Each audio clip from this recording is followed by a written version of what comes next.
ఒక్కసారి కొమ్మూరి గోల్డ్ కి కాల్ చేయండి. తాకట్లో ఉన్న మీ బంగారాన్ని విడిపించి మార్కెట్ ప్రైస్ కి వాళ్ళు కొనుక్కుని మిగతా డబ్బులు మీకు ఇచ్చేస్తారు. హాయ్ హలో నమస్తే వెల్కమ్ టు మనం టీవీ. నేను మీ చారు.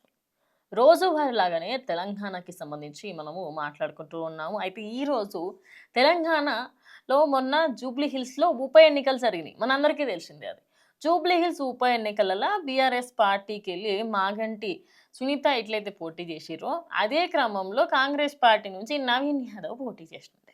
అయితే వీళ్ళిద్దరి నడుమ గట్టి పోటీ నడుస్తుంది. ఏకదం ఇంకా వన్ వన్ ఆన్ వన్ ఉంటుంది అనుకున్నాం. చూసేసరికంటే జూబ్లీ హిల్స్ ఉప ఎన్నికలలో 25 ఓట్ల తేడాతోనైతే నవీన్ యాదవ్ గెలిచింది. అయితే గెలిచి ఆల్మోస్ట్ 1 మంత్ అవుతుంది. 1 మంత్ అయిన తర్వాత ఇప్పుడు హైకోర్టులో మాగంటి సునీత పోయి పిటిషన్ వేసింది. ఏమని అనుకుంటున్నారు? ఆయనకి సంబంధించి అఫిడవిట్‌ల అన్ని తప్పుడు సమాచారాలు చెప్పిండు. ఈయన మీద చాలా క్రిమినల్ కేసులు ఉన్నాయి. అవన్నిటిని కూడా మెన్షన్ చేయలేదు అని చెప్పుకొస్తున్నారు.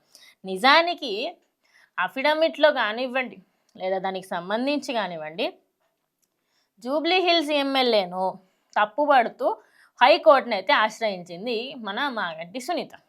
ఇప్పుడు అఫిడవిట్లో ఏమేమి తప్పులు ఉన్నాయి ఏందనేది చెప్తా. ప్రచారంలో ఎన్నికల ప్రచారం జరుగుతుంది కదా, గా టైంలో ఈయన ఎవరైతే నవీన్ యాదవ్ ఉన్నారో ఆయనకి సంబంధించి అన్ని నియమాలను ఉల్లంఘించిండని చెప్పేసి, అదే కాకుండా ఆయన ఏదైతే మన మీద ఏమేమి కేసులు ఉన్నాయి ఏందనేది అన్నీ చెప్పాలన్నమాట.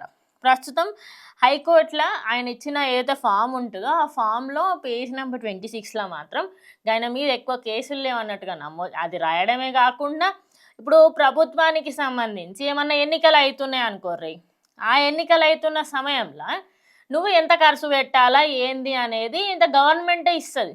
నువ్వు పర్సనల్గా ఖర్చు పెట్టుకున్నది కూడా చెప్పాల్సి వస్తుంది. కానీ పర్సనల్గా ఖర్చు పెట్టుకోకూడదని చెప్పేసి అంటా ఉంటారు.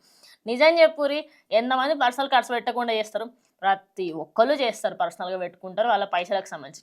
అదే కాకుండా ఆయన పర్సనల్ టీవీ ప్రమోషన్లు కానీ, లేకపోతే బయట పేపర్ ప్రమోషన్లు కానీ, ఇవన్నిటికీ సంబంధించి కూడా అసలు ఏం రాయలేరు. ఆయనకి సంబంధించి ఖచ్చితంగా దీని మీద మీరు యాక్షన్ తీసుకోవాలా అని చెప్పేసి మాగంటి సునీత అందులో మెన్షన్ చేయడం జరిగింది.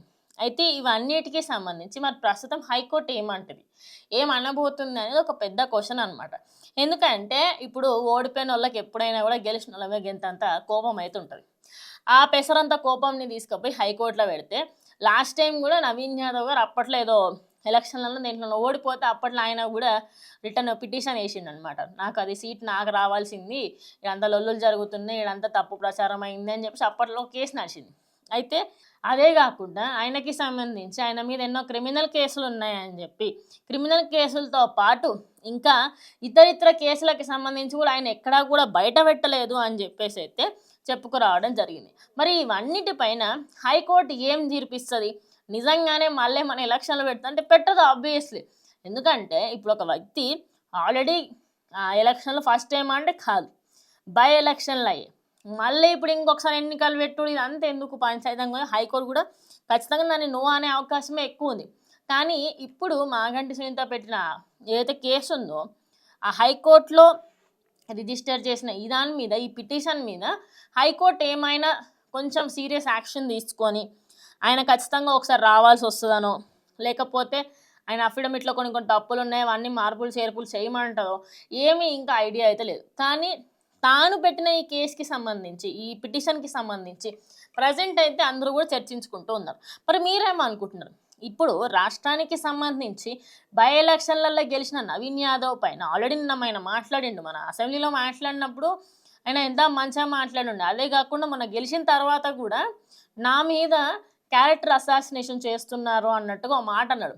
అంటే నా వ్యక్తిగతానికి సంబంధించి తప్పుడు ప్రచారాలు చేస్తున్నారు అని చెప్పేసి ఆయన చెప్పుకొచ్చాడు.